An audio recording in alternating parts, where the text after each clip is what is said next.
Flexible installation.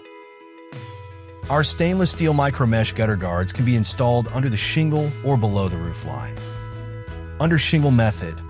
When installing, carefully lift the front shingles and slide the back edge of the gutter guard underneath.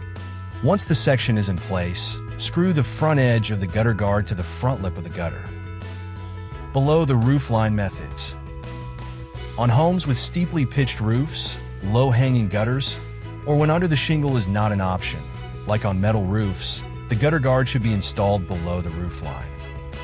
If the roof is steeply pitched, or if you have a low-hanging gutter, it is recommended that you drop the slope of the gutter guard to between 5 and 10 degrees. Measure and mark the gutter guards for where to place the bend, and follow our guide for how to bend the mesh up or down using a commercial or custom wooden brake. Once the section is in place, screw the front rail of the gutter guard to the front lip of the gutter and the back to the fascia.